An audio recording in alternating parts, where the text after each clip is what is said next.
Welcome back to the show. I'm Tev, I'm Saidar. and we're the Punk Rock Parents. And today, we're going to react to the next book in our series of the Year of Sanderson, which is It is The Alloy of Law. Book 4 of the Mistborn series. That's right.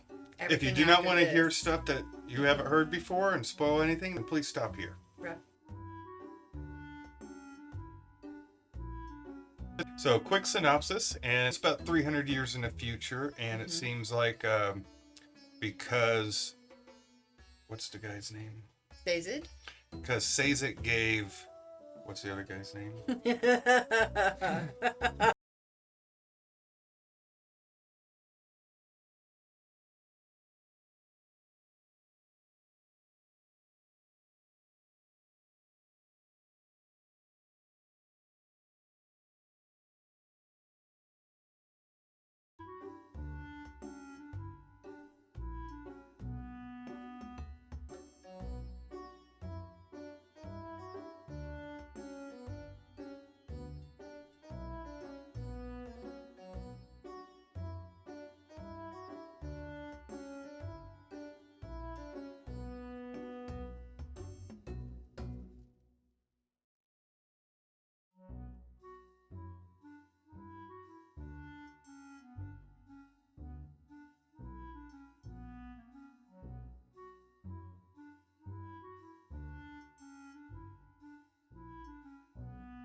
There's some good supporting characters, but Marcy is in the book quite a bit, as well as some other supporting characters. It's a very well written story, especially in the same world as the first Mistborn, but not.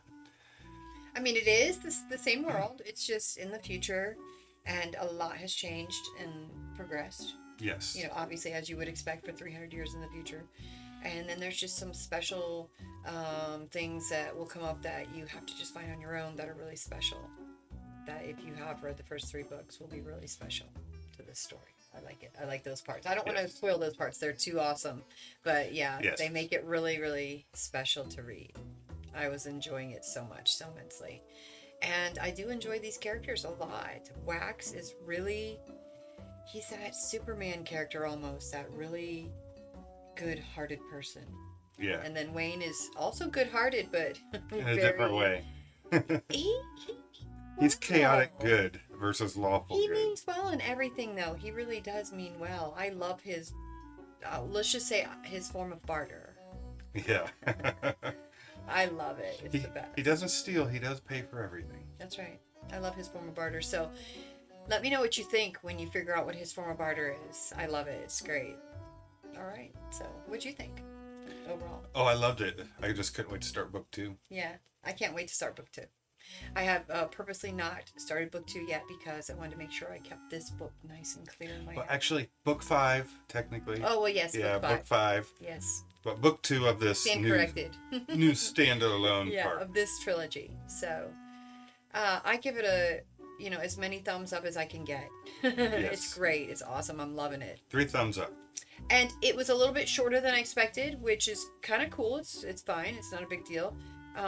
But it just means that you can get to the next story faster. Yes. The next arc. I'm excited. I can't wait to see what happens in book 2, book 5. Brilliant way to make something different from a whole first series, make and freshen it up, not recycling Without it. changing Yeah. the completely new systems. They just refreshed the way things happen. But the way they've combined it, like with Miles, I guess the double gold, even though I still don't understand how the compounding works, but I guess as long as he's impaled, it was infinite. They talk about there was a time he wanted to prove himself to his men, so he put a shotgun to his head in front of them and showed him that I can't be killed. I'm like, right. That's some job security right there. It is. Well, and then again, right there he's doing exactly what the Lord Ruler would do. He's had so much saved up in his metal mines, and the fact that he was a double gold meant that it was magnified, right? So that meant he could store more and he could heal faster. So he had an infinite supply of what he was storing, matched with an infinite supply of quick healing, like, healing very quickly because of the compounding. Yeah. And what Marcy had was there any chromium burners in the first 3 books? I don't think so. Where she creates a time bubble that slows down around her. Yeah. Which is great if, like, say somebody got shot or injured and you're waiting for medical treatment, you could slow them down around them. Yeah, because I remember in the beginning when she was like, oh, I don't see how this could ever be useful. I thought to myself, well, if someone gets injured, it would be very useful because you could keep them inside the bubble, keep them from dying while they waited for help. At least slow it down, and so they could wait for help. And especially something like maybe something bit you or stung you that you had to wait to get like anti-venom. Yeah, exactly. And something I kept thinking, there's a lot of different ways you could use that. I could see where it would seem like it wasn't the best, but then I thought about it. Maybe not in combat, but how they used it in the book was pretty good. They used it in the book was amazing, and I didn't see it coming, which I love it. The clue was like much earlier in the book when she said that her field can go the size of a room. Yes. Yes. That right there was a big clue. I had a little bit of a clue at the moment when it was like, he was making her keep her busy. He was making her call out, and then I thought to the idea that she won't call out, right? But then I remembered that Wax had said, all I have to do is endure and wait. I just have to hold out. And I thought, oh, it has something to do with Marcy. Hold out. I'm like, what is it? And I thought, it's her bubble, her slowdown thing. She has slowed them down somehow, and they don't realize it. Mm-hmm. The people inside don't realize it because it's big, and they don't see. I said, and guess what? I bet you Wayne's in there too. Yeah. Well, Miles was such a badass that the first time he fought Wax, before he jumped, he took a dagger, stabbed it in his arm, so he could jump across and use both hands, and pulled it out to attack with it. Yeah. I'm like, that's some insane crap there. He stabbed himself in the arm, and I'm like, and then he pulls it out and stabs him with it. So such a great villain, since there's no real preservation versus ruin thing or Lord Ruler, they had to create something that wasn't world ending. You can't just start with the end of a world again with the next series. Right. And so I thought it was a great job because... Yeah, I thought it was really good. This guy's not the end guy.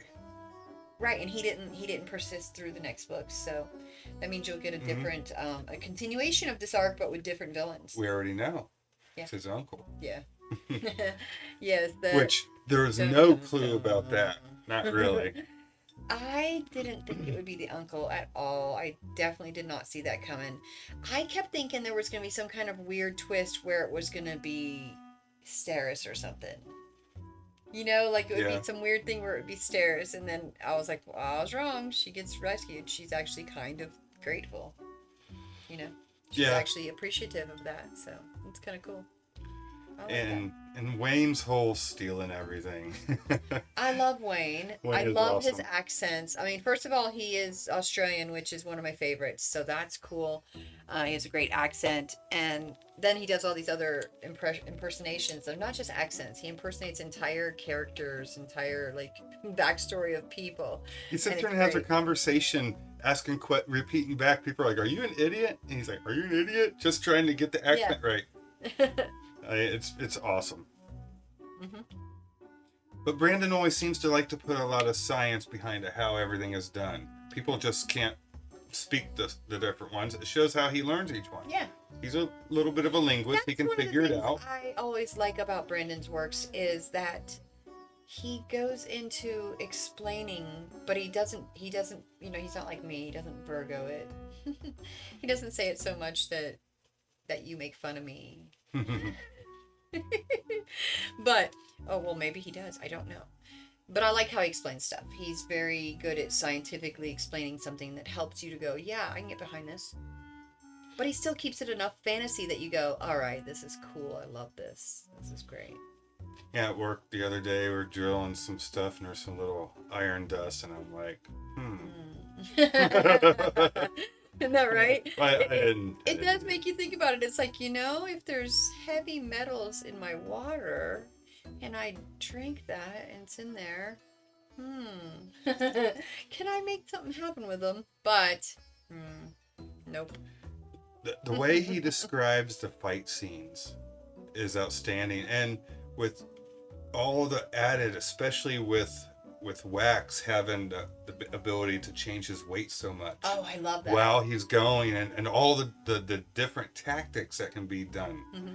It's just really cool. And with Wayne, with his special little thing, with a little speed bubble, you know, it's like they found different ways to use things, but I think those were two elements that weren't used back then, that Seiza allowed the knowledge of.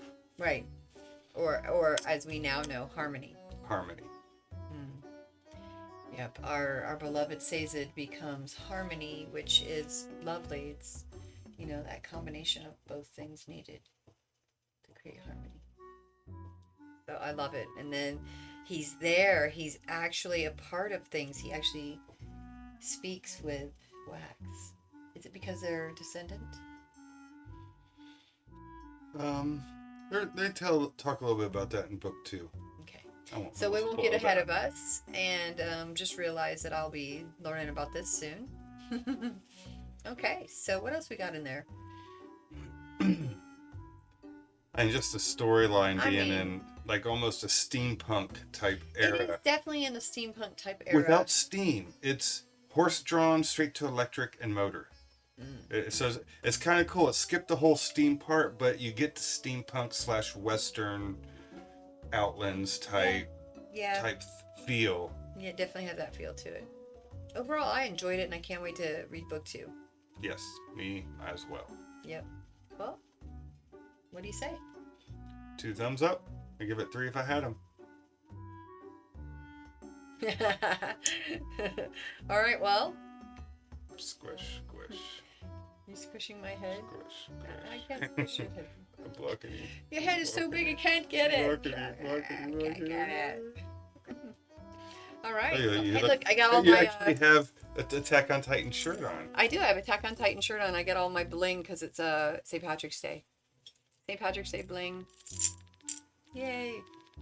All right. And my green shirt. My green Attack on Titan shirt. You have any green on, or do I get to pinch you? I have green underwear on. Oh, yeah. You got lucky Irishman. An Irishman not wearing green on Irish Day. Do you have any horses? I have no horses, of course. An Irishman with no I don't have horses. a barn, so no horses, of course. No barns, no horses. I don't know what he's going to do. Got some khakis. So. That's not Irish. All right, well. So thank you for watching the video with us today. Please leave a comment in the section below of what you thought was your favorite part of this book series. And as below, please like and subscribe. Yep. Until Did I next say that time. twice? Did I say that twice? You might have said that twice. All right, until next time.